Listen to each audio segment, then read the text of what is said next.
Hello friends, क्या आप जानते हैं कि माइक्रोसॉफ्ट एक्सेल लाइफ में कितना इम्पोर्टेंट है।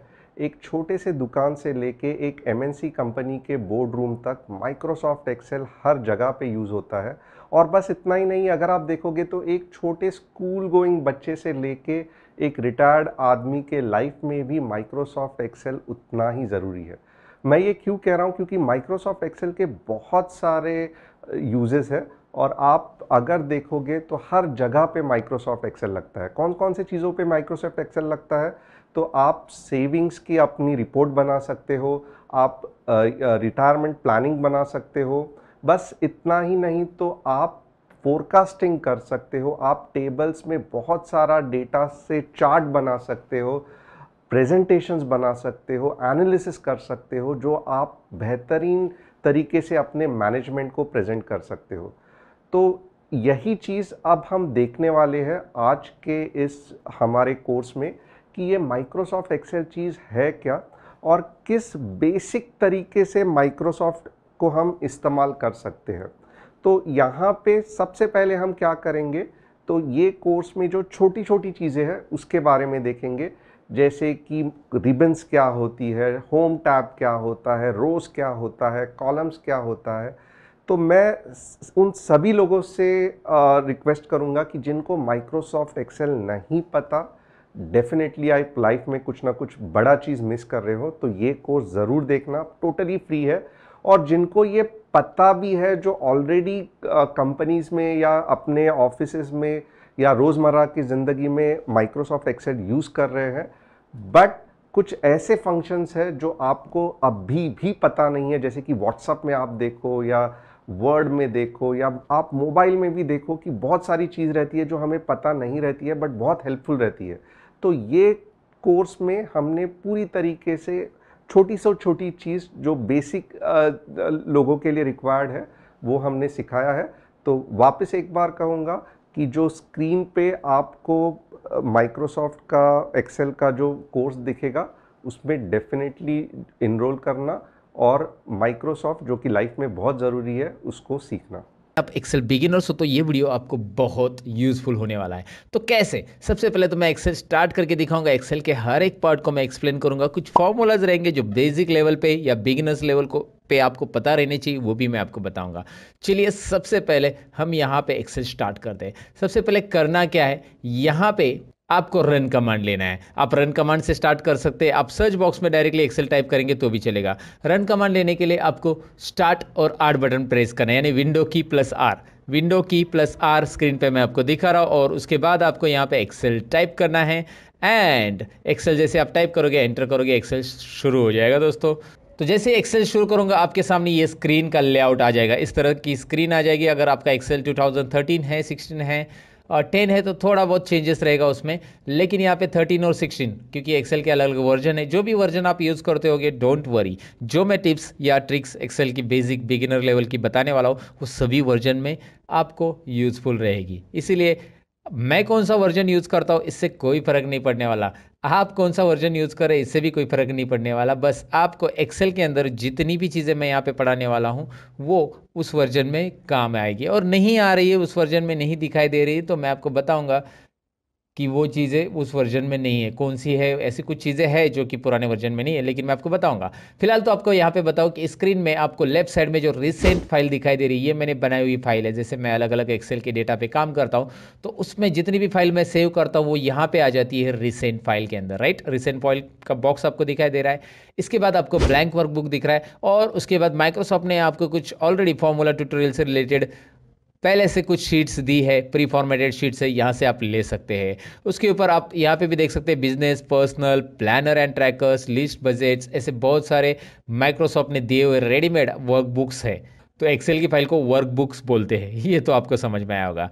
और यहाँ पे आपको दिख रहा है ब्लैंक वर्कबुक। सबसे पहले मैं यहाँ पे ब्लैंक वर्कबुक ही लेना चाहूँगा, क्योंकि ब्लैंक वर्कबुक से हमारा इंट्रोडक्शन शुरू होगा ना दोस्तों।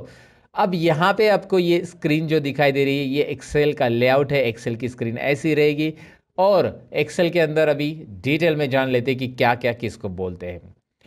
सबसे पहले तो मैं आपको यहाँ पे बताऊं कि ऊपर जो दिखाई दे रहा है home, insert, page layout, formulas, data, review, view, मेरे पास कुछ और एक्स्ट्रा भी टैब है, ये कैसा है मैं आपको बताने वाला हूँ वैसे भी, don't worry about it. But ये जो है इसे टैब बोलते हैं। टैब होम के अंदर क्लिक किया तो मैंने यहाँ पे ढेर सारे ऑप्शंस आपको मिलेंगे और ये होता है एक्सेल का रिबन दोस्तों, रिबन नाम याद रखिएगा, मैं नीचे आपको टेक्स्ट में भी दिखा रहा हूँ, रिबन। ओके, सो इस रिबन के अंदर आपको यहाँ पे दिखाई दे रहा है क्लिपबोर्ड, क्लिपबोर्ड ग्रुप है, उसके बाद फॉन्ट ग्रुप है, उसके बाद अलाइनमेंट ग्रुप है, ये ग्रुप होते हैं, नंबर ग्रुप है, स्टाइल्स ग्रुप है, सेल्स ग्रुप है, एडिटिंग ग्रुप्स है, ये अलग अलग ग्रुप्स है। इस ग्रुप के बारे में भी हम जानेंगे कैसे इसके अंदर के ऑप्शंस हम ऑपरेट करेंगे। आपको किसी ने बोला कि होम टैब में अलाइनमेंट ग्रुप है और उसके अंदर मर्ज एंड सेंटर है, तो home tab, alignment group and merge and centre, समझ में आपको ये ग्रुप का काम क्या होता है, मतलब ये ग्रुप वाइज कुछ ऑप्शंस डिवाइड हो चुके हैं, इसके लिए यहाँ पे एक ग्रुप दिए हैं, तो आपको इजी हो जाता है उस ऑप्शन को फाइंड आउट करने के लिए। जैसे आपको बोला कि कंडीशनल फॉर्मेटिंग ये स्टाइल्स में अवेलेबल है होम टैब के अंदर, तो स्टाइल्स ग्रुप आपको होम टैब में ढूंढना है, होम टैब यहाँ पे है, स्टाइल्स ग्रुप यहाँ पे मिल रहा है आपको और उसके ऊपर कंडीशनल फॉर्मेटिंग यहाँ पे आपको दिखाई दे रहा है, ये भी हम सीखने वाले हैं दोस्तों, डोंट वरी अबाउट इट। सो ये एक वीडियो ऐसा मैं बना रहा हूँ जिसमें आपको बिगिनर्स लेवल में जो जानकारी होनी चाहिए एक्सेल की वो पूरी यहाँ पे रहेगी, इसीलिए बने रहिएगा। बस ये तो बताना था मुझे दोबारा, इसीलिए बता दिया। फिलहाल तो मैं आपको यहाँ पे बताऊँ कि यहाँ पे इसके बाद यहाँ पे होम टैब से लेकर ये टैब हो गया, हर एक टैब के अपने अपने ग्रुप्स है और अपने अपने ऑप्शंस है। मतलब यहाँ पे आप देख सकते हैं इंसर्ट पे क्लिक किया तो tables group, illustration group, add-ins group, charts group and ढेर सारे और भी ग्रुप्स है। फिलहाल मैं पढ़ नहीं रहा हूँ, वैसे पेज लेआउट है, वैसे फॉर्मूलाज है, डेटा, रिव्यू एंड व्यू है। अब मैं आपको क्या बता रहा हूँ, आगे ज़रा ध्यान दीजिए। अभी क्या है आगे, ये है नेम बॉक्स। अब ये नेम बॉक्स की जानकारी हम आपको डिटेल में देने वाले, इसका नाम याद रखिए नेम बॉक्स, और जिस सेल में हम क्लिक करेंगे उसका वो नाम बता रहा है, ये भी आपको यहाँ पे समझ में आ जाएगा। जैसे मैं इस बॉक्स में क्लिक कर रहा हूँ, इस बॉक्स को वैसे सेल बोलते हैं एक्सेल में, ये बॉक्स जो है इसे सेल बोला जाता है, CELL, राइट। तो ऑलवेज रिमेंबर दोस्तों, ये सेल जो होता है इसका एक एड्रेस होता है। जैसे यहाँ पे आप देख पाएंगे कि आई कॉलम और रो नंबर 11, इस सेल में मैंने क्लिक किया था, आई यहाँ पे क्लिक किया था, सॉरी, I11, तो I11 यहाँ पे दिखाई दे रहा है आपको नेम बॉक्स के अंदर। अब मैं यहाँ पे क्लिक कर रहा हूँ, A3 दिखाई दे रहा है, इसका नाम क्या है, B3, इसका नाम C3, इसका नाम D3, आप समझ गए होंगे। अब इसमें नेम बॉक्स क्या काम करता है, सेल का नाम दिखाता है और भी बहुत सारे काम करता है नेम बॉक्स, आपको आगे पता चल जाएगा। नेम बॉक्स के बाद बारी आती है फॉर्मूला बार की, उसी के राइट साइड में यहाँ पे जो आपको दिखाई दे रहा है फॉर्मूला बार। ओके, यहाँ पे ये जो बार है, यानी कि ये वो बार नहीं है जहाँ पे लोग बार बार जाते हैं, ये फॉर्मूला वाला बार है जहाँ पे हमें फॉर्मूला दिखाई देगा दोस्तों, राइट। अब इसमें फॉर्मूला कैसे दिखाई देगा मैं आपको यहाँ पे एक छोटा सा एग्जांपल बताता हूँ। कोई भी सेल के अंदर क्लिक कीजिए, जैसे मैंने यहाँ पे E5 पे क्लिक किया है और इसके अंदर मैं कुछ लिखूंगा। अब मैं यहाँ पे एक बात बताना चाहूँगा कि यार ये आपको जूमिंग में मुझे बार बार जूम करना पड़ रहा है, तो इस बॉक्स की साइज़ में बढ़ाना चाहता हूँ, मतलब ओवरऑल ये जो बॉक्सेस है उनकी सबकी साइज़ एक साथ बढ़ानी है, तो जूम मैं कर सकता हूँ एक्सेल के अंदर। उसके लिए शॉर्टकट की है Alt+V+Z। Alt+V+Z ये शॉर्टकट की मैं यहाँ पे बता रहा हूँ आपको, इसे प्रेस कैसे करना है मैं बता देता हूँ। Alt के बाद V प्रेस करना है, Alt के साथ में V प्रेस कीजिए, आपको कुछ रिजल्ट नहीं आएगा, बाद में आपको Z इंडिविजुअल प्रेस कर देना है। जैसे आप प्रेस करोगे यहाँ पे एक डायलॉग बॉक्स आएगा, जो कि मैं यहाँ पे मिडल में ले रहा हूँ स्क्रीन के, और आपको दिखा रहा हूँ जूम का डायलॉग बॉक्स है, मैग्निफिकेशन। इसमें आप अप एरो और डाउन एरो प्रेस करके, कीबोर्ड के ऊपर से अप और डाउन एरो प्रेस करके आप इसका जूमिंग लेवल डिक्लेयर कर सकते हैं। मैक्सिमम एक्सेल में 400% आप जूमिंग कर सकते हैं, जो कि आप एक कस्टम ऑप्शन दिया है उसमें आप टाइप करके ले सकते हैं। तो कस्टम में टाइप कीजिए 400%, तो 400 हो जाएगा। फिलहाल मुझे ज़रूरत नहीं है, 200 मैंने सिलेक्ट किया है। I will do one thing, okay करेंगे। मैक्सिमम 400 है, मिनिमम 10% जूमिंग। अच्छा, अगर आपको Alt+V+Z से नहीं करना है तो और कौन सा तरीका है जूमिंग करने का, आप कंट्रोल बटन प्रेस करके माउस का स्क्रॉल बार घुमा सकते हैं आगे और पीछे। कीबोर्ड के ऊपर जो कंट्रोल बटन रहता है उसे प्रेस करके रखिएगा, माउस का स्क्रॉल बार आगे और पीछे घुमाएंगे तो क्या होने वाला है आपको पता है, जूम इन जूम आउट होने वाला है, राइट। सो ये आप ट्राई कर सकते हैं, या इसके अलावा कर सकते हैं आप राइट कॉर्नर में, यहाँ पे राइट कॉर्नर में आइए और यहाँ पे आपको जूमिंग के लिए मिल रहा है ऑप्शन, प्लस की तरफ क्लिक करें, मतलब प्लस के ऊपर क्लिक करेंगे तो ये जूम इन होता जाएगा, माइनस पे क्लिक करेंगे तो ये जूम आउट होते जाएगा। ये सिंपल चीज़ें मुझे बताने की ज़्यादा ज़रूरत नहीं, लेकिन मैंने आपको बताया कि शॉर्टकट की से ये कर सकते हैं और कैसे करना है आप ये समझ गए होंगे, राइट। ओके, तो अब यहाँ पे आपको समझ में आया कि जूम कैसे करना है, फिलहाल मैं आपको फॉर्मूला बार के बारे में बता रहा था। अब फॉर्मूला बार पे फिर से चले जाते हैं। अब फॉर्मूला बार करेगा क्या, कैसे काम करेगा दिखाता हूँ मैं आपको। यहाँ पे मैं इज इक्वल टू दे रहा हूँ, कोई भी फॉर्मूला लिखना है तो मैं यहाँ पे लिखता हूँ 50 इज इक्वल टू, ये कंपलसरी है एक्सेल के अंदर कोई भी फॉर्मूला के पहले लिखना, because every formula with begins with is equal to sign. ये अंग्रेजी में समझ आता है, हिंदी में बताता हूँ। हर एक formula is equal to sign से शुरू होता है, हर एक फॉर्मूला बराबर साइन से शुरू करते हैं हम। अरे सबको पता है यार। यहाँ पे देखिए 50 प्लस 30 मैंने लिखा, ये प्लस का साइन जो कीबोर्ड के ऊपर प्लस रहता है वो की सी है, और माइनस का साइन वहाँ पे माइनस का साइन है। मल्टीप्लिकेशन के लिए आप मल्टीप्लिकेशन यानी एस्ट्रिक का साइन यूज़ कर सकते हैं, और डिवाइड के लिए यहाँ पे स्लैश का साइन है, जो स्क्रीन के ऊपर मैं आपको दिखा रहा हूँ कि कौन सा साइन किसके लिए यूज़ किया जाता है। तो आप ज़रूर कर सकते हैं इसे। यहाँ पे देखिए एक सिंपल कैलकुलेशन हो चुका है, 50 प्लस 30, यहाँ पे आ गया 80। अब मैं यहाँ पे 80 भी लिख रहा हूँ, नीचे मैंने डायरेक्ट 80 टाइप किया, यहाँ पे मैंने 80 कैलकुलेशन किया। आप बोलोगे इतना बेसिक कैलकुलेशन आपको आता नहीं क्या? मैंने आपको दिखाने के लिए किया कि ये होता क्या है। ध्यान से देखिए फॉर्मूला बार में ऊपर क्या दिख रहा है, जो कि मैंने C4 में कुछ टाइप किया था, दिखाई दे रहा है आपको। C4 सेल में मैंने टाइप किया है 50 प्लस 30, और उसका आंसर तो 80 दिख रहा है सेल में, लेकिन फॉर्मूला बार उसका फॉर्मूला दिखा रहा है। और C5 सेल में क्या हो रहा है, C5 सेल में मैंने डायरेक्टली 80 टाइप किया, राइट। तो 80 टाइप किया तो वहाँ पे कोई फॉर्मूला नहीं आ रहा है। So if there is a formula in your cell it will display formula, if there is a content in your cell it will display content. मतलब फॉर्मूला बार का काम यही होता है दोस्तों।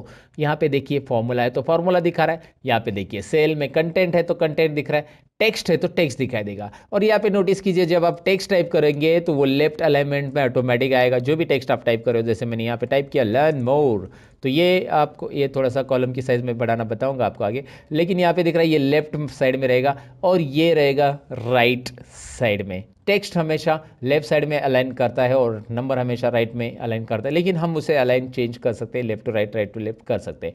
फिलहाल तो फॉर्मूला बार मैंने बताया, और फॉर्मूला बार इतना ही नहीं है जितना दिख रहा है। फॉर्मूला बार को यहाँ पे राइट कॉर्नर से हम एक्सटेंड कर सकते हैं। यहाँ पे एक छोटा सा डाउन एरो दिख रहा है आपको, और इसे आप क्लिक करेंगे तो ये फॉर्मूला बार एक्सटेंड होता है, राइट।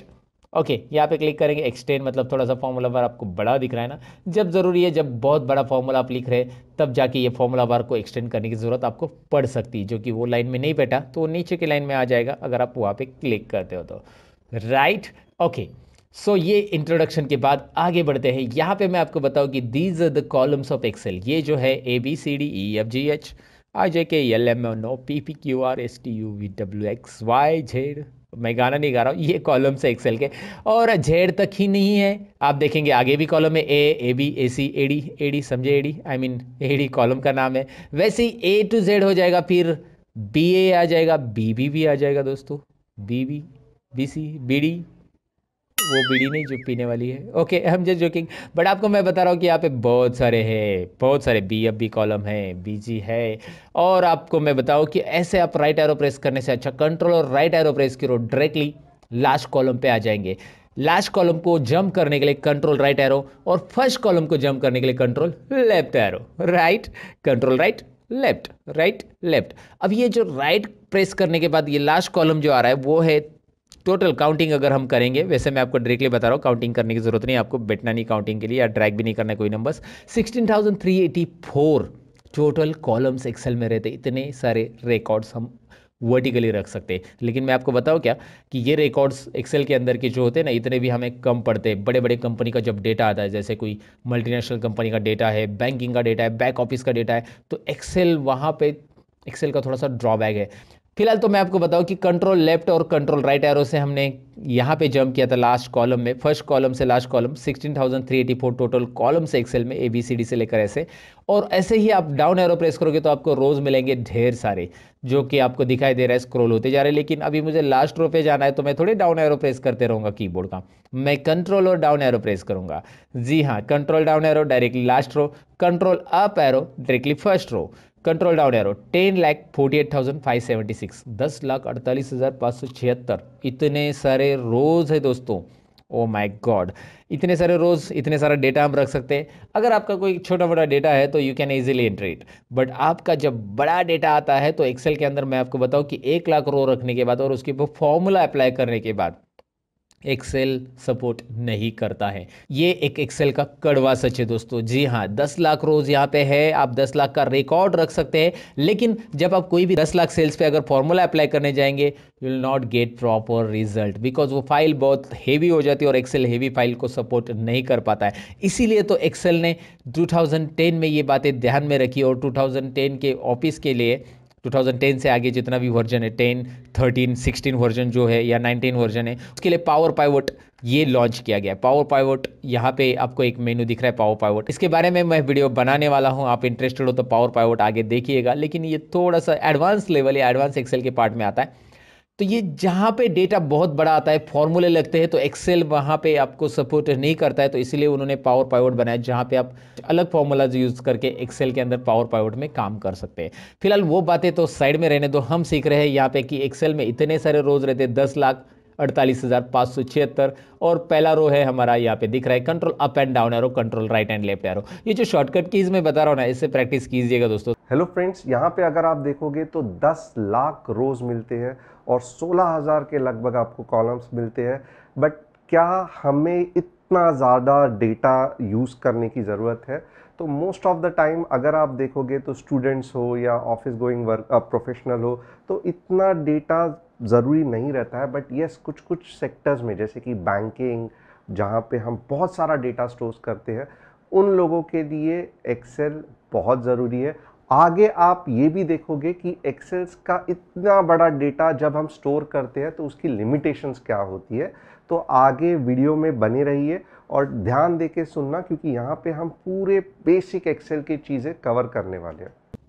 यहाँ पे कॉलम्स और रोज मैंने बताया, और कॉलम और रोज के इंटरसेक्शन में, यानी कि दोनों के एक दूसरे को जहाँ पे वो छेड़छाड़ करते हैं, आई मीन यहाँ पे आपको दिख रहा है एक बॉक्स बन रहा है, तो यहाँ पे इंटरसेक्शन जो हो रहा है उसको सेल बोलते हैं, जो कि सेल का हर एक का एड्रेस आ जाता है, यहाँ पे मैंने बताया था आपको। लेकिन जैसे आप ऐसे सेल सेलेक्ट कर ले तो इसे बोलते हैं रेंज ऑफ सेल। इसे क्या बोलते हैं? Range of cell. तो कौन सी रेंज है, क्या आप मुझे बता सकते हैं? नहीं, तो मैं आपको बता देता हूं, कोई बात नहीं। C3 सेल से लेकर F11, C3 से F11 लिखेंगे कैसे इसका? अगर लिखने की बारी आती है आपको कहीं पे, तो C3 से F11 बीच में कॉलन यूज किया जाता है रेंज को डिफाइन करने के लिए। तो ये रेंज हो गया। अगर आप ये सिलेक्ट करेंगे, टेल मी नाउ, D3 से लेकर F11, राइट? तो ये रेंज ऑफ सेल होता है, जो कि आपको याद रखना है, जिसमें हेड सेल हमेशा वाइट रहता है और बाकी सेल इस तरह से रहती है। तो रेंज ऑफ सेल या ग्रुप ऑफ सेल को एक साथ सेलेक्ट करने के बाद रेंज कौन सी होती है वो मैंने आपको बता दिया। नेम क्या होता है ये मैंने बता दिया। उसके बाद हम बढ़ते हैं आगे शीट की तरफ। यहाँ पे आपको दिखाई दे रहा है नीचे शीट 1 आ चुका है, और ऐसे आप एक्सेल में ढेर सारे शीट ले सकते हैं अलग अलग रिकॉर्ड्स रखने के लिए। मैं यहाँ पे बस प्लस पे क्लिक करते जा रहा हूँ। वैसे मैं शॉर्टकट की भी बता देता हूँ, शिफ्ट और F11, शिफ्ट और F11 करेंगे तो शीट इंसर्ट होगी। लेकिन जब आप कीबोर्ड से, मतलब शॉर्टकट की से शीट इंसर्ट करते हैं, देखिए मैं शिफ्ट F11 कर रहा हूँ तो वो लेफ्ट साइड में इंसर्ट होगी, वो यहाँ पे लेफ्ट साइड में इंसर्ट हो रही है, दिखाई दे रहा है आपको? शीट शिफ्ट प्लस F11 करने से क्या होगा? शीट लेफ्ट साइड में इंसर्ट हो रही है। और अगर यहाँ पे प्लस पे क्लिक करके आप इंसर्ट करते हो तो वो राइट में इंसर्ट हो रही है, राइट? ओके, समझ में आपको? वो शीट को आप ऐसे अरेंज कर सकते हैं। वैसे ये 7 नंबर को यहाँ पे ड्रॉप करना है, 8 नंबर को यहाँ पे ड्रैग एंड ड्रॉप करना है, बस माउस का बटन क्लिक करके रखिए, ड्रैग एंड ड्रॉप, राइट? ये ऑर्डर में आ चुका है। कोई भी शीट कहीं पे भी आप रख सकते हैं। ये शीट्स आप यहाँ पे बहुत सारी इंसर्ट कर सकते हैं, लेकिन डिपेंड आपके डेटा कितने हैं। आपके 12 महीने का डेटा है तो 12 शीट इंसर्ट करो। आपके पास बहुत सारा अलग अलग शीट्स का रिकॉर्ड है तो वहाँ पे अलग अलग शीट्स बना के अलग अलग रिकॉर्ड रख सकते हैं। जैसे हर एक शीट के अंदर उतने रोज और उतने कॉलम आपको मिलने वाले जितने कि पहले शीट में है। और यहाँ पे शीट से रिलेटेड कुछ और टिप्स एंड ट्रिक्स है जो आगे मैं आपके साथ शेयर करूंगा। लेकिन शीट को डिलीट कैसे करना है और रीनेम कैसे करना है ये चीज़ें बता के जाऊंगा। यहाँ पे कुछ बेसिक चीज़ें शीट से रिलेटेड देखते हैं। जैसे शीट में कुछ नाम देना है तो आप यहाँ पे राइट क्लिक कीजिए शीट के ऊपर और रीनेम ऑप्शन। इससे होगा क्या, इस शीट को आप कस्टमाइज नेम दे सकते हैं। और मैंने यहाँ पे लिया स्टूडेंट डेटा। जब भी मैं शीट का नाम दूंगा तो मेरा रिकमेंडेशन आपको ये रहेगा कि यहाँ पे अंडरस्कोर साइन ऐड कीजिए, स्पेस ना दीजिए। स्पेस भी दे सकते हैं आप, स्पेस से भी नाम ऐड होता है, कोई इशू नहीं है। बट मेरा रिकमेंडेशन इसलिए रहेगा क्योंकि आगे जाकर एक्सेल जब एडवांस आप सीखोगे तो आपको ये नाम देने की अगर आदत है तो इस नाम का बेनिफिट ये होता है कि जब आप प्रोग्रामिंग में इस शीट का नाम यूज़ करना चाहते हो तो कर सकते हैं, एक्सेल की VBA कोडिंग में वगैरह। तो इसलिए मैं आपको थोड़ा सा ऐसा प्रिपेयर करूँगा कि भाई आप थोड़े से एडवांस भी जानते हो एक्सेल के अंदर, कि एक्सेल के अंदर शीट को नाम कैसे देना है। फिलहाल यहाँ पे मैंने स्पेलिंग मिस्टेक कर दी है। ओके उसको मैंने करेक्ट कर दिया। ओके स्टूडेंट डेटा, ऐसे शीट को आप राइट क्लिक करके रीनेम कर सकते हैं। नहीं चाहिए तो शीट को यहाँ से आप डिलीट कर सकते हैं, या आप ऊपर इंसर्ट है इंसर्ट भी कर सकते हैं शीट को। इसी शीट का कॉपी बनाना है कॉपी कर सकते हैं। इसका कोड भी है, प्रोटेक्ट भी है, इसका टैब कलर भी है। कोड प्रोटेक्ट जो है वो आगे देखने वाले हैं। फिलहाल टैब कलर देखिए, यहाँ पे टैब कलर मैं दे रहा हूँ। हर एक शीट को अलग अलग कलर देके आप इस तरह से फॉर्मेटिंग रख सकते हैं दोस्तों, राइट।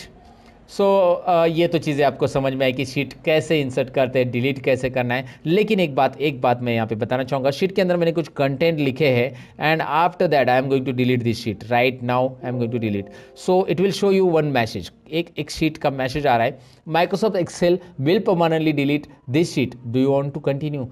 ये एक्सेल क्या कर रहा है, पूरी की पूरी शीट परमानेंटली डिलीट कर रहा है। अगर आप इसे डिलीट करते हो तो आपको डेटा मिलने वाला नहीं है। मैंने डिलीट कर दिया, आप बोलोगे मैं अंडू कर सकता हूँ, नहीं होगा अंडू। कंट्रोल जेड यहाँ पे नहीं चलेगा दोस्तों, कंट्रोल जेड चलेगा बस आप जब शीट के अंदर के कुछ डेटा डिलीट करते, जैसे यहाँ पे डेटा डिलीट कर दिया, गलती से डिलीट हो गया, तो एक्सेल ने हमें दिया है अंडू या माइक्रोसॉफ्ट ने हमें दिया है अंडू। हमारी गलतियाँ माइक्रोसॉफ्ट हमें माफ़ करता है, एक नहीं 100 गलतियाँ भी अंडू कर सकते हैं हम, लाइफ में नहीं कर सकते, इतना याद रखना। I am just joking. Okay तो यहाँ पे अंडू कर दिया मैंने, कंट्रोल जेड से अंडू हो गया, राइट।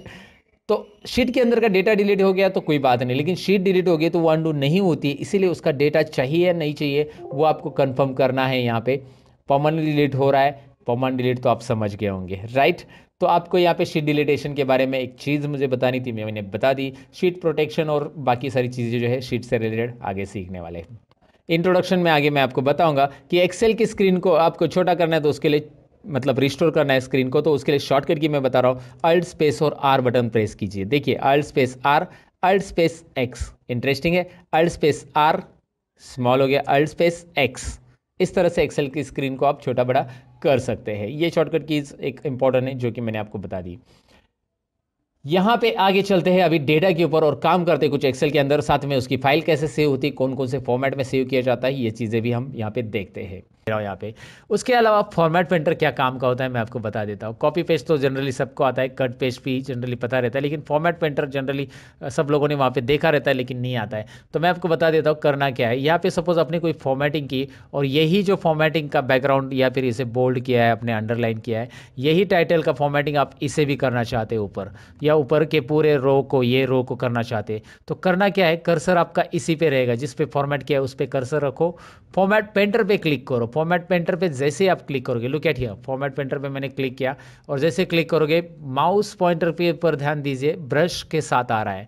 अब जिसके ऊपर भी ये घुमाओगे आप ऐसे, वो उसके ऊपर ये फॉर्मेटिंग अप्लाई होने वाला है। देखिए मैंने घुमा दिया, इसके ऊपर ये फॉर्मेटिंग यहाँ पे अप्लाई हो चुका है। समझ में आपको फॉर्मेट पेंटर होता क्या है। वैसे फॉर्मेट पेंटर को आप सिंगल क्लिक और डबल क्लिक से भी यूज़ कर सकते हैं। अभी मैंने सिंगल क्लिक से यूज़ किया और ड्रैग किया। अब दूसरा है कि मैंने इस पे ऊपर डबल क्लिक किया। अगर मैं डबल क्लिक करूंगा ना तो मैं एक साथ यहाँ पे मैंने राहुल बोर को, सपोज अजय वर्मा को फॉर्मेट करना चाहता हूँ। अभी देखिए फॉर्मेट पेंटर कंटिन्यू चालू रहता है अगर आपने फॉर्मेट पेंटर पे डबल क्लिक किया तो। ये बात बहुत सारे लोगों को पता नहीं रहता है कि फॉर्मेट पेंटर पे हम डबल क्लिक करके फॉर्मेट पेंटर को ऐसे रिपीट भी यूज़ कर सकते हैं। सिंगल क्लिक किया तो क्या होगा, एक ही बार फॉर्मेट पेंटर वर्क करेगा। डबल क्लिक करेंगे तो ऐसा मल्टीपल टाइम्स आप वर्क कर सकते हैं फॉर्मेट पेंटर पे। जहां पे भी आप क्लिक करोगे फॉर्मेट पेंटर चालू ही रहेगा। एस्केप बटन करेंगे तो फॉर्मेट पेंटर रिमूव हो जाएगा। एस्केप बटन प्रेस कीजिए।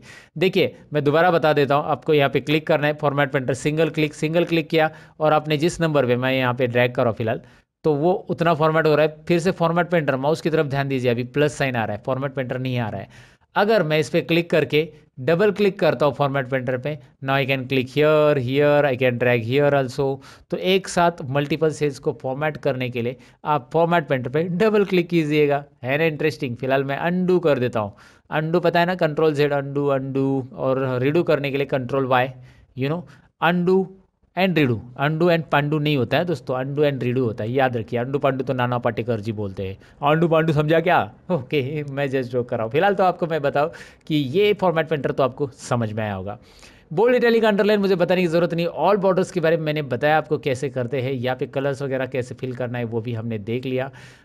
बहुत सारी बार आपको ऑल बॉर्डर्स नहीं देने की ज़रूरत पड़ सकती है। सपोज आपने ऑल बॉर्डर्स को नो बॉर्डर करना है तो यहाँ पे जाओ और यहाँ पे ऑल बॉर्डर्स की ज़रूरत नहीं है आपको, नो बॉर्डर, बस इसको आउटसाइड बॉर्डर देना है। अभी देखिए इसका आउटसाइड बॉर्डर भी चला गया है। तो इसके आउटसाइड बॉर्डर कैसे देते हैं हम, यहाँ पे देखिए आउटसाइड बॉर्डर्स भी ऑप्शंस है। थिक बॉक्स बॉर्डर भी है, थिक आउटसाइड बॉर्डर्स भी है, जो देना है यहाँ से आप दे सकते हैं दोस्तों, है ना इंटरेस्टिंग। सो यहाँ पे बॉर्डर आपको देना है कैसे है वो एक बार ट्राई कीजिए। इस बॉर्डर में बहुत सारे कलर फिल चाहिए तो यहाँ से आप उसको शेडिंग कलर दे सकते हैं डिफरेंट। फॉन्ट कलर है, यहाँ पे टेक्स्ट की साइज़ वगैरह बढ़ाना, यहाँ पे इसे सेंटर करना है। जैसे मैं इसकी हाइट बढ़ा रहा हूँ, ज़रा ध्यान से देखिए, रो की हाइट ऐसे आप बढ़ा सकते हैं। ये याद रखना है। जैसे हमने कॉलम की विड्थ से सीखी थी कि आप यहाँ से ऐसा ड्रैग कर सकते हैं, वैसे हम रो की हाइट यहाँ पे बढ़ा सकते हैं। वैसे मैं आपको बताऊँ कि कॉलम और रो की विड्थ अगर इक्वली करनी है सभी कॉलम की, तो आप एक काम कीजिए, एक तो आप इसे सभी रो को एक साथ सिलेक्ट कीजिए और बीच में कहीं पे भी एरो रख के आप ऐसे ड्रैग करेंगे, इक्वली सबकी हाइट बढ़ेगी। या यहाँ पे राइट साइड में एक ऑप्शन है, फॉर्मेट में जाइए, राइट साइड में फॉर्मेट में रो हाइट दिखाई दे रहा है आपको, रो हाइट ऑप्शन, इससे आप रो हाइट कर सकते हैं इक्वली। यहाँ पे रो हाइट टाइप कीजिए, उतने जो रो सिलेक्टेड है उनकी हाइट उतनी हो जाएगी, 20, रो हाइट 20, राइट। तो इस तरह से रो हाइट आप बढ़ा सकते हैं। लेकिन इसमें अभी मैंने हाइट बढ़ा दी है, तो ये ज़रा टेक्स्ट को नोटिस कीजिए, और थोड़ी सी हाइट बढ़ा देता हूँ, और थोड़ी सी हाइट बढ़ा देता हूँ, और इस टेक्स्ट को नोटिस कीजिए बॉटम में आ रहा है, तो आप इसे यहाँ पे दिखाई दे रहा है ना, मिडल अलाइन। मिडल अलाइन से क्या हो रहा है, टॉप अलाइन से क्या हो रहा है, मिडल अलाइन से क्या हो रहा है। यहाँ पे ज़रा मैं जूम कर लेता हूँ, ये अलाइनमेंट वर्टिकल और हॉरिजॉन्टल अलाइनमेंट है एक्सेल में। ये सेंटर चाहिए तो सेंटर यहाँ पे ऐसा रख सकते हैं, टोटली सेंटर हॉरिजॉन्टल सेंटर आ जाएगा। देखो डेटा कैसा आ रहा है, you know that, left side में आएगा, सेंटर में आएगा, राइट में आएगा। अगर आप लेफ्ट अलाइनमेंट ही रख के टेक्स्ट को थोड़ा सा आगे लेना चाहते हैं, तो आप जैसे इस कॉलम के अंदर टेक्स्ट लिखा गया है, मैं इस कॉलम को सिलेक्ट करूँगा and what I will do, इसको मैं थोड़ा सा यहाँ पे देखिए इंडेंट ऑप्शंस यूज़ करूँगा। इंडेंट से क्या होता है मैं आपको बताता हूँ, देखिए इंडेंट से इस तरह से टेक्स्ट आप आगे ले सकते हैं, पीछे करना है पीछे, इंडेंट और बढ़ाओ, कम करो, तो लेफ्ट इंडेंट से इस तरह से टेक्स्ट को आगे लेके रख सकते हैं आप। इसके अलावा जैसे आपने बहुत सारे कैलेंडर वगैरह में देखा होगा, संडे वगैरह ऐसा क्रॉस में लिखा रहता है, तो यहाँ पे ऑप्शन है, देखिए इसे आप टेक्स्ट को रोटेट कर सकते हैं, vertical text, angle clockwise, angle counter clockwise, ज़रा करके तो देखिए, यहाँ पे देखिए कैसा टेक्स्ट आएगा, राइट। आपने देखा होगा ना, यहाँ पे देखिए अभी जैसे वो कैलेंडर में रहता है ना, संडे मंडे ऐसा क्रॉस में लिखा रहेगा, आपने देखा होगा शायद। तो ये ज़रूरी है तो कीजिए, नहीं तो इसके ऊपर दोबारा क्लिक करके वो रिमूव हो जाएगा वहाँ पे। इसको बोलते हैं टेक्स्ट का ओरिएंटेशन। टेक्स्ट ओरिएंटेशन कैसे देना है, टेक्स्ट का अलाइनमेंट कैसे देना है, टेक्स्ट को इंडेंट कैसे देना है, ये हमने यहाँ पे देखा। साथ में मर्ज एंड सेंटर तो हमने पहले ही सीखा था, इस टाइटल को मर्ज एंड सेंटर कैसे करते हैं। लेकिन इसके अलावा हमें यहाँ पे सीखना है, हमें यहाँ पे जानना है रैप टेक्स्ट के बारे में। होता क्या wrap text, I let you know कैसे, दिखाता हूँ मैं आपको। सबसे पहले सपोज यहाँ पे एक एग्जांपल लो कि नेम ऑफ स्टूडेंट का जो रो हाइट है ना, वो मैंने थोड़ा सा यहाँ पे ऐसा कम करके रख दिया अभी। Okay, so name of student में मैंने यहाँ पे एक चीज़ बढ़ा दी, जैसे मैंने नेम ऑफ टैली स्टूडेंट और एक्सेल स्टूडेंट ऐसा बढ़ा दिया। अब ये आगे जा रहा है, लेकिन मैं इसकी कॉलम की विड्थ नहीं बढ़ाना चाहता हूँ, जो कि हम यहाँ से डबल क्लिक करके बढ़ा सकते हैं, आपको पता है। मैं चाहता हूँ इसे रैप टेक्स्ट करना। रैप टेक्स्ट से क्या होता है देखिए, वाह इंटरेस्टिंग है ना, wrap text wrap text wrap text wrap text. मैं क्लिक करूँगा रैप टेक्स्ट पे तो ऐसे आ जाता है। रैप टेक्स्ट निकाल देंगे तो ऐसा आता है। अगर आप चाहते कि यार लिखते समय ये नीचे आ जाए, तो लिखते समय भी आएगा। जैसे आप यहाँ पे लिख रहे हो, डबल क्लिक करो, फिलहाल मैं इसके ऊपर मैंने डबल क्लिक किया, अल्ट और एंटर बटन प्रेस करूंगा मैं, अल्ट और एंटर दोस्तों, अल्ट और एंटर करेंगे तो ऐसा नीचे आ सकता है। अल्ट और एंटर लिखते समय ही आ सकता है। अल्ट और एंटर ये रैप टेक्स्ट की तरह ही काम करता है, और रैप टेक्स्ट यहाँ पे आप कर सकते हैं डायरेक्टली वैसे भी। सो रैप टेक्स्ट ये डेटा एंट्री के लिए याद रखो, कॉलम की साइज जब आपके एडजस्ट नहीं हो रही है तो आप इस तरह से कर सकते हैं, राइट। सो रैप टेक्स्ट के बारे में मैंने आपको बताया, मर्ज and centre you know that already.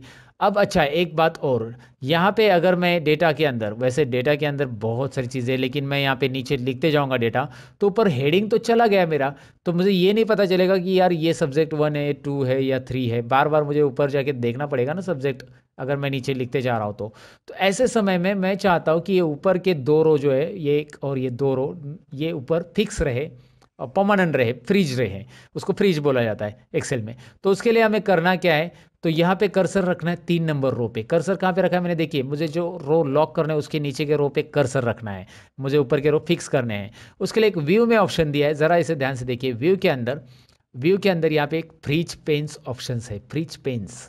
Freeze करेंगे हम, किसको फ्रीज करेंगे, उसने पूछा है कि टॉप रो एक ही करना है या फर्स्ट कॉलम करना है, लेकिन मुझे फ्रीज पेन्स ही करना है क्लिक डायरेक्टली, क्योंकि मैंने ऑलरेडी लोकेशन दे दिया कि 3 नंबर रो पे मैंने कर्सर रखा है। तो फ्री स्पेस मैंने ऑन किया तो यू विल नोटिस यहाँ पे एक लाइन आएगी, वो अभी मैंने बॉर्डर दिया इसलिए यहाँ पे समझ में नहीं आ रहा है, लेकिन आपको एक लाइन नज़र आएगी एक्स्ट्रा, या फिर आप डाउन एरो प्रेस करते जाओ, you will find out the changes क्या हो रहे दिखाई दे रहा है आपको। मैं नीचे स्क्रॉल करते जा रहा हूँ और अलग अलग रो में मैं स्क्रॉल कर रहा हूँ तो भी टाइटल हेडिंग वही की वही रह रही है, क्योंकि मैंने उसे फ्रीज किया। और नहीं चाहिए तो आप इसे अनफ्रीज भी कर सकते हैं। वैसे आप कॉलम के लिए भी कर सकते हैं, राइट साइड में अगर आप जा रहे हो ऐसे तो आप उतने कॉलम, अभी मुझे 1 नंबर कॉलम यहाँ पे दिखना चाहिए, मैं 1 नंबर का डेटा टाइप कर रही हूँ 2 नंबर का, तो मैं इधर बी कॉलम में कर्सर रख दूंगा और यहाँ पे फ्रीज पेंस में जाकर फ्रीज पेंस ऑन करूँगा। अब इससे होगा क्या, मैं ऐसे राइट में जाऊँगा तो भी 1 नंबर कॉलम दिख रहा है ना आपको, वो सीरियल नंबर का, वो वहाँ पे ही रहेगा, राइट। और बॉटम में आऊँगा तो भी ये आपको दिखाई देगा, क्योंकि मैंने फ्रीज पेंस B2 या B3 सेल से समथिंग किया है, तो वो पूरा का पूरा यहाँ पे फ्रीज हो चुका है। और मुझे निकालने के लिए अनफ्रीज यहाँ पे करना होगा, अनफ्रीज ऑप्शन फ्रीज की जगह ही आ जाता है। सो ये एक डेटा एंट्री के लिए या डेटा टाइप करते समय याद रखना है, जब आपको डेटा टाइप करना है तो फ्रीज पेंस और अनफ्रीज पेन ज़रूरी है। अगर आप एक्सेल में बेसिक चीज़ें नहीं जानते ऐसा कुछ, तो फिर मुश्किल हो जाएगा आपके लिए। अब यहाँ पे कुछ चीज़ें और है जो कि है नंबर फॉर्मेट में, होम टैब के अंदर से यहाँ पे आपको दिखाई दे रहा है नंबर फॉर्मेट में। जब कभी भी आप डेट लिखते हो एक्सेल के अंदर, ये सारे लोगों से गलती हो जाती है, सारे लोगों से ये प्रॉब्लम होता है। और यहाँ पे डेट लिखने के बाद में, अभी मैं इसके कॉलम की साइज़ बढ़ा देता हूँ नहीं तो वो दिखाई नहीं देगा, बाद में मैं यहाँ पे कोई नंबर टाइप करता हूँ 35, तो वो ऐसा आ रहा है, अरे नंबर ही नहीं ले रहा है, तो यहाँ पे वो डेट फॉर्मेट में कन्वर्ट हो चुका है। तो आपके लिए तरीका ये है कि आप यहाँ पे क्लिक करो और उसे नंबर फॉर्मेट में कन्वर्ट करो। नंबर फॉर्मेट में क्या करना है आपको, कन्वर्ट, तो ये नंबर में दिखाई देगा ना। और आप चाहते हो उसे जनरल फॉर्मेट में रखो जिसमें डेसिमल प्लेसेस ना आए, तो जनरल फॉर्मेट में रखो। जनरली हम जनरल फॉर्मेट में रखते हैं जब कोई नंबर ऑटोमेटिक टाइप करते तो। और डेसिमल के साथ नंबर, करेंसी, यहाँ पे बहुत सारे डेट फॉर्मेट वगैरह आपको दिखाई दे रहे हैं। अच्छा, अगर आपने डेट लिखी और वहाँ पे नंबर आ रहा है तो वहाँ पे आपको करना क्या है, यहाँ पे जैसे मैं आपको दिखाता हूँ, यहाँ पे मैंने लिखा 20/2/2019, ऐसा कुछ भी लिख दिया, राइट। अब मैं जब इसे यहाँ पे कन्वर्ट कर देता हूँ, ज़रा मैं देखा जनरल फॉर्मेट में, तो इस तरह से नंबर आ रहा है। अगर कभी ऐसा नंबर फॉर्मेट में कुछ आ गया तो आप उसे नंबर फॉर्मेट की जगह इसे डेट फॉर्मेट में कन्वर्ट कर सकते हैं इजीली। तो उसके लिए करना क्या है, आपको बस यहाँ पे करना है शॉर्ट डेट या लॉन्ग डेट। शॉर्ट डेट या लॉन्ग डेट यहाँ पे आसानी से आप कर सकते हैं नंबर फॉर्मेट को डेट फॉर्मेट में कन्वर्ट करने के लिए।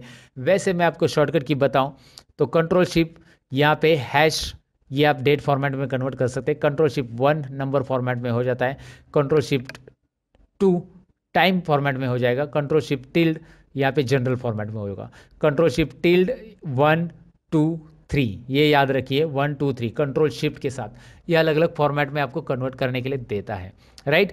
कंडीशनल फॉर्मेटिंग वैसे हमने सीख लिया है कैसे करना है, मैंने बताया है। और फॉर्मेट एज कैसे है, ये टेबल होता है, ये भी मैंने आपको दिखाया। यहाँ से आपको अलग अलग स्टाइल्स मिल जाती है जो कि आप अप्लाई कर सकते हैं, ये भी मैंने बताया था।